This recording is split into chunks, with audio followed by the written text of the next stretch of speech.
awareness to me, recognizing I need to change. I need to like not maybe trust the voice in my head that keeps telling me all the negative stuff or keeps preventing me from spreading my wings or has a lot of fear. We all have fear.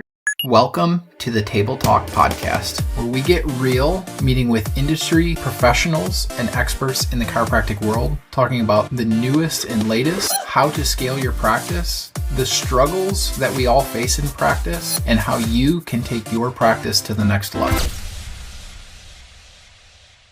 Well, welcome back, everybody.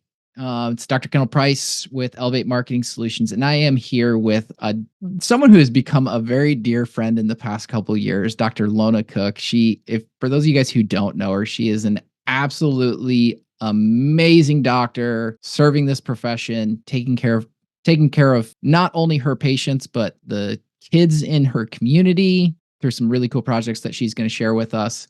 But also serving this profession through the remarkable practice and coaching chiropractors. So Dr. Lona, welcome. Thanks, Kendall. Thanks for having me on. Yeah, absolutely. So Doc, we always want to try and just open up and just kind of understand your chiropractic story, your why, and what it is that kind of makes you tick. So tell me more. Well, yeah, like probably many of us, I think I was drawn into chiropractic, and then my why just keeps getting deeper the like further I go into this. I thought my why of like, why did I become a chiropractor? I just really liked it. I grew up going to the chiropractor, and I truly had no idea that the vast majority of people didn't get adjusted. I thought just like dentistry, because my family utilized it, I thought everyone knew about it. So I remember sitting in the first day of school, which I did not do my homework figuring out where I should go. So I'm sitting in a fairly medicalized chiropractic institution. And the thing that came out of the dean's mouth was, this is a tough profession. You always have to tell people why they have to come back. And this is our day one introduction to the school, right? And I remember sitting in my chair and I was like, this is what's going through my mind. I was like, did he just misspeak? Like, I didn't get it. Like, I was like, what's tough about telling people that they need to come back, and why wouldn't they want to? So for me, it started there where I knew it helped my family at any point.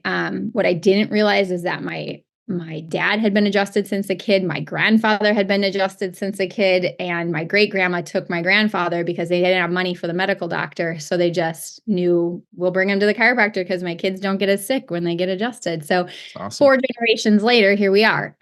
Yeah. Man, that's so amazing. Yeah.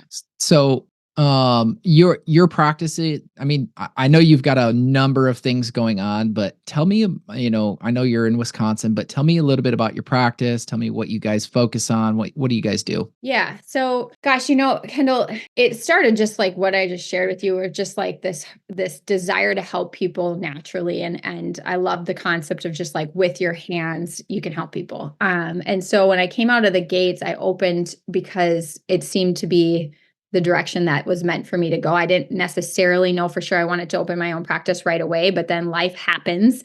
And I found myself in a position where I was going to open straight from graduation. So I did that and relatively grew fairly fast. And I had some really great mentorship early on just how to keep it simple, be productive, have efficient care. And that spoke to me, because I think this is always a good advice, is just like, you want to deliver care at least in a way that feels congruent with what you'd want, And so for me, it was like, I didn't geek out on like exercise and nutrition or any of that stuff. I just wanted to like adjust people. So, it's a good business model as well. And so as the first practice grew, I found myself opening a second practice, partially because I got married and my husband had a business that was 90 minutes away. And so we moved midway, well, actually a little closer to him. And so I was commuting. So I thought, well, I opened one practice, I can open another, and quickly realized I need to build a team around this. And so out of necessity, I realized doing it a second time over wasn't going to be the same can of worms, because I still had, it's just like when you have one child and you have a second, all of a sudden you're like, whoa, like it's changing. Yeah. Mm-hmm. Yeah. And so what were if you were giving advice to someone, I guess this is a twofold question. Advice to someone who is opening their practice. I did the same thing. I opened a practice straight out of school. What would be the advice you would give to that person? And then maybe what advice would you give to that person that's getting ready to open or thinking about opening practice number 2? Okay. So, straight out the gates opening, I think if you feel called to do it and you realize that you're going to be wearing multiple hats and that this is going to be an energetic lift, because it is, no matter what, there's a change of going from student to DC to the like doctor, right? But Yep. then on top of that, to become an entrepreneur and, somebody's boss or leader, like these are all pretty major roles to step into. So I think if you feel inspired about that and not like you want to go hide in the corner, like it probably is meant for you. And then get some really good coaching. There's a gamut of good mentors out there. I'm obviously happy to work with you too, but having proper coaching early on saves you so much time, energy, mistakes, like sleepless nights. It's a lot. You're drinking from a fire hydrant at first. I use that analogy all the time. It is. Yeah. Right? Yeah. Well, yeah. And I think that, and correct me if it's the fact that you do have to wear so many hats in the beginning. I know that's something that I realized is that there's in running a practice that it's not just the patient care, but that's the working in, but you've got to be, kind of the Michael Gerber, you got to work on the practice as well. Yeah, no, for sure. And I think those of us, we have to realize that this is just going to be the trajectory, right? Like it's not like at some point you're not wearing all these hats. You just may refine which hats you're in. But, if you're the one whose name is on the LLC or the S Corp, you're wearing multiple hats, right? Mm-hmm. And so you get better at it though, and your container expands. And that was something I was talking to a young doc about this week, is that this goes back to our foundation, the why really. So like the deeper I went in chiropractic and understanding this thing called like innate and above, down, inside out, like what does that really mean? The more I started to like apply that to business as well, where it's like your business is going to happen through you. And these like things, these different hats you have to wear are also like hopefully part of like your life's work and your purpose, right? And if you can match that all up, you never really actually work. You're just playing, you're having fun. Yeah, there's hard moments and tough decisions, but it's like you've got all this energy to use and to line up with something. So why not have it be something as beautiful as chiropractic, where you're helping people and you can build a great life in the process, if you're willing to do the hard stuff. That sometimes it's like somebody needs to go take out the trash. I'm going to take out the trash. Somebody needs to have a tough conversation with a patient or with an employee. It's like, guess it's me, like it's okay to have to work. What are we here for? We're here to like expend energy with purpose, I think. Yeah. I was talking with Paul Reed last week, and we were having a conversation about this and how a lot of chiropractors, especially younger chiropractors, we both kind of come from a be do have sort of mentality. You've got to be the person you need to be, do the things you need to do, and you'll have the things that you need to have. But everything's always in fair exchange, right? It's energy, right? Money is energy, everything is energy. And so it's like, if you don't have those foundational things of like your mental state and the things that you're doing, you're never going to get where you want to be if you don't work on yourself first. 100%. Yeah. And to, if you're someone who geeks out on the philosophy, that's in the philosophy, right? Like it's energetic. We are more than just the sum of our parts, as we tell patients, right? And, we say tone, and we may be talking about muscle tone or the tone of the spine, but tone is frequency and vibration. And it's like everything that we're playing with in this world, if you will, like whether it's the interaction you have with an employee or a patient, or just how you think your own thoughts, has a tone to it. So when we learn that like attracts like, we can start to like really work on like, how are we lining our thoughts up with creating success? Like, one of the things I geek out about is realizing that if we're a conduit for energy and we can start to put out what we want to see, one of the practices I have now, it operates in the public school system, which I think we're going to talk about. It's some people hear that and they're like, what? It's like, well, somebody has to have the thought of like, why can't things shift radically? Why can't more people be ready for chiropractic than we have chiropractors ready to serve them, which I think is our new issue, right? Yeah. And it's like, we've got to think those bigger thoughts. We've got to have bigger problems on a different scale. And then we watch it manifest, right? Well, and I think that that energy conversation is something that is so important. So I'm vice president of my state association here in Illinois, as you know, and we do this thing every 2 months where we just get chiropractors together, we break bread, and we'll have someone come in and speak for like an hour. And one of the doctors actually brought his daughter, and she's trying to figure out what she wants to do with her life. She's always, I mean, grown up around chiropractic, but she's like, do I want to do this or not? And she listened to the guy that spoke, and I was sitting next to her, and I after he got done speaking, and he was awesome, right? Just like philosophy and talking the goods and just full of spiz, right? And that, it was like the conversation, you could just see she's like from the start of dinner to the end, and I'm like, so what did you think? And she's like, this is what I'm gonna do. I'm gonna, That gives me chills. I love that. right? It was awesome. It was so cool. And like I think that's not there's not enough of that out there. And I know that that's one of the things that as I see the content that you consistently put out, like you very much speak to that, right? The how energy and how your mentality play into your day in and day out. So I think it's really cool. So, but you brought up something that I do want to speak about, which is this really amazing school project. And I know we've pitched in on some of the research that you guys are doing, and tell us more about what it is that you guys have going on in the school system, because I know that it's really cool. And I want other people to know about it as well. Yes. And thank you for your support for it. Absolutely. Yeah. So, okay. So, we talk about how, it's not just woo woo when we talk about energy, right? Like I look at what's happened in the schools up here and what is happening. And I think there is no coincidences of like how things synchronously, or like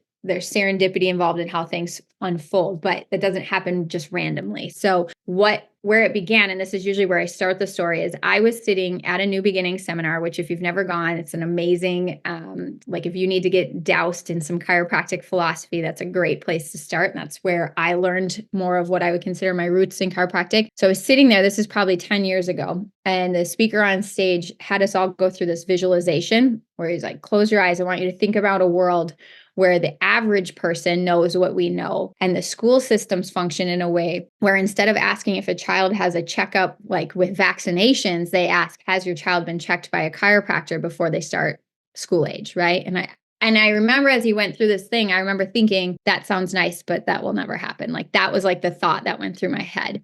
And I grew up with public school educators. Like I just thought like, this is not going to happen. And the next sentence he said, if you can't see it, shame on you. You're part of the problem, essentially. And yeah. And I was like, learning at that time, I was learning about energy and where do your thoughts exist? And that we're all kind of like mini antennas and receivers. And so I thought, you know what? He's right. Like it doesn't cost anything for those of us who are like the David and Goliath, right? For us to think bigger thoughts that then are like out there in the field. You get into the work that like Dr. Bruce Lipton and Lynn McTaggart are doing. And it's like, where do your thoughts exist and all of this, right? And it's like, you're going down a rabbit hole, but on some level, I think this is like cutting edge science, if you will, right? Yeah. And so anyways, that stuck with me and obviously struck a chord with me. And so got back into practice, a year or two goes by, and I started feeling this like nudge, this internal, like I'm supposed to be doing something. I don't know what it is. And what it ended up, I believe, being is I ended up reaching out to our superintendent and just being very direct, like, hey, I think bringing chiropractic in for your staff would be an amazing idea. They're very stressed out. They were getting all of their benefits cut at that time. So, we essentially said like, what about promoting more well-being, that type of thing. So I sat through a lot of meetings. Long story short, we started with the staff. And so on my lunch breaks before shifts in the mornings, I'd run all over the school district because we're in a D1 school district. So there's a lot of staff and a lot of students, but everybody wants to know, how did you do that? And how is it paid for? And it was like, just imagine the only thing that's different than care in your office is it's happening somewhere else. Like it's really, that's the only difference. And so after a year of doing that, one of the administrators came up to me and she said, why can't we do this with the kids? And I was like, I don't know. You tell me. She's like, I am telling you. I think we should start with the kids. That's my job duty, is to bring some of these things that could benefit our kids on site. And so we started at one of the schools that had the most underserved population, most kids on like free and reduced lunches, most kids that had special ed classifications. And so they picked 50 kids that they called high flyers. Either they were like at risk youth, or they already were on certain other needs that they were they were struggling in school. And so we got 20 forms back from the parents, which allowed us then to like engage in like the process. So one thing I say to chiropractors is like, it sounds like totally weird to us to like do something outside our four walls sometimes, but the schools are already doing it with mental health, PT, OT. So for them it's super normal. And so we just like followed the script of like how they did it with the other people and brought chiropractic to them. So as you can imagine, because we see it in our practices, like kids have great results with chiropractic. And so after end of year or semester one, you know, the special ed teachers were like, are you coming back? Like, are we going to keep doing this? That's all right. And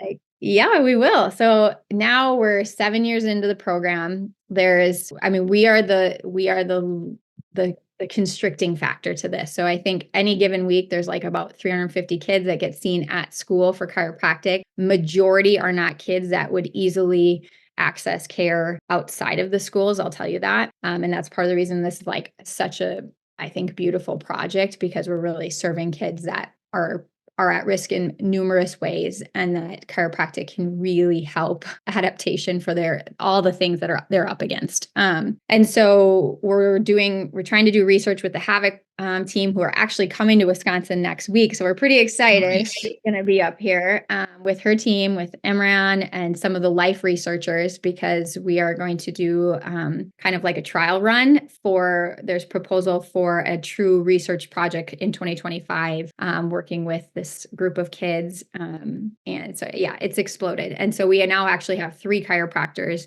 working in the districts, 3 districts going. Like my business brain, my like, how does this work? Like, ultimate vision is that the schools eventually employ the chiropractors directly, and people can, you know, get done with school and just get hired by a school district to go serve kids like that. That's the big vision. Yeah. For now, we need some powerful practices that have multiple practitioners that have a heart for kids that want to create this and be like groundbreaking. And so that's really where the project is at. And we're trying to steward it well, because obviously, like in our area, like multiple politicians know what we're doing, because we know at a state level, we're going to need to bring this to them. And yeah, it's definitely our passion project, is like, how does this thing keep moving forward? So it's amazing. It's amazing. And so if you're going to touch, so I mean, I know you said you've got the research coming in next week. What are you guys what are you guys looking at? What are the things that are, you know, being measured, or what are you guys looking at and trying to show with what you're doing? Yeah. So right now, up until this point, what we've been doing is we use insight scans. So we're using, you know, all 3. So HRV and the thermal and EMG. And then Amanda is also, so Dr. Amanda is, Blonigan is my partner in that practice now. And she's just transformed it and made it like run and work. And so she's also checking on their initial, and then I think they do it at 6 visits and 12 visits. They're looking at retained reflexes. They're also looking at, there's certain questionnaires. So I'm going to butcher what they're called, but they're kind of like functional assessments. Yeah.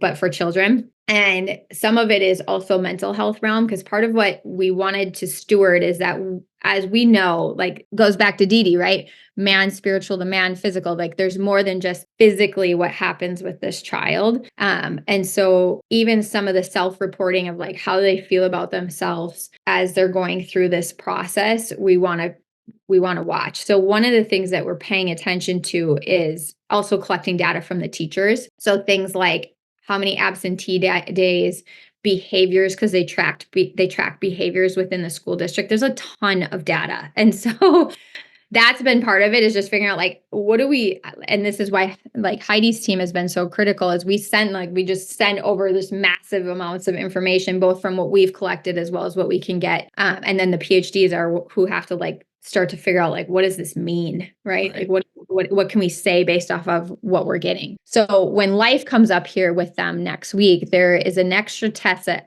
neither Amanda or I have seen yet that will have something to do with looking at brain function and whatnot. But I don't know yet what that is. Yeah. But that's on the horizon. I know. Yeah, it's interesting. I think this thing could just keep going up. We just need the people to steward it well. Mm-hmm. It's amazing. It's amazing. And so as we kind of start to wrap here, what advice would you give to a chiropractor who is out there, who maybe is struggling in practice, or, isn't quite where they want to be, like what would be the advice that you would give them from a business perspective or a life perspective that you think would add value? Yeah. Well, to stick with like the theme of like, it comes from you. And sometimes that's a hard look in the mirror, right? And there can be like a million reasons why, and they all might be valid reasons. And you're going to be the only one that makes a change. That's like, you're the only one that can change your life and your practice and your expectation of your life. And so awareness to me, recognizing I need to change. I need to like not maybe trust the voice in my head that keeps telling me all the negative stuff or keeps preventing me from spreading my wings or has a lot of fear. We all have fear, right? We just don't let it stop us. And you might for a day, but like if you were used to,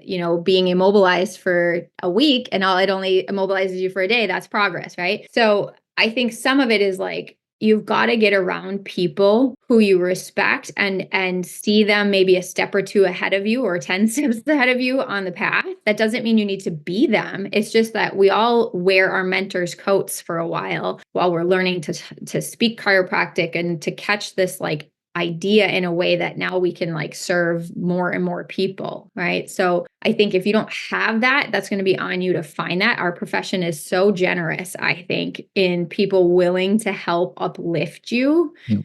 So if you're not actively, where you can say, I have mentors I can call people when I'm stressed out. I can call people when I don't know how I'm going to pay my bills, right? Like, but don't call the people that are going to wallow with you in pity and all the reasons why you're going to stay there, right? And so that's the part that if you're struggling in practice, I get it. A lot of people have struggled in practice, and there's a lot of things that can contribute to that. And there's solutions there. So look for it. I'm an open door. I will happily talk to anyone if they reach out. If you're interested in the school project, we also like donate a lot of our time, just like people who are interested in talking about it to see if it's even something they're, have a potential to reach out and find out about their own district. So yeah, I think find your people is critical. And those people need to be people that want to walk with you to the next level of growth and want to support you and applaud you as you get there, too. It's amazing. I think that is a good place to wrap. Doc, if people want to get in touch with you, what is the best way? Probably easiest way is just like find me on Instagram, send me a message that way. Otherwise, my email is drlonacook@gmail.com, drlonacook@gmail. And if you're interested in TRP, reach out too, because we can get you a ticket to come check out TRP, which I know Kendall, you're at there sometimes. Yep. So yep, I was a long time client of theirs, and they did amazing things to help me with my practice. And forever grateful for Dr. Steven and Dr. Pete. So shout out to them. But well, Doc, thank you so much. And we will see you on the next one. Sounds good. If you enjoyed this episode of Table Talk, a chiropractic podcast, make sure that you subscribe and check out the links below to our free Facebook group with chiropractic marketing secrets, our free resource guides, and the links to all of the guests that we have here on the show and ways to be able to connect with them. Thanks and God bless.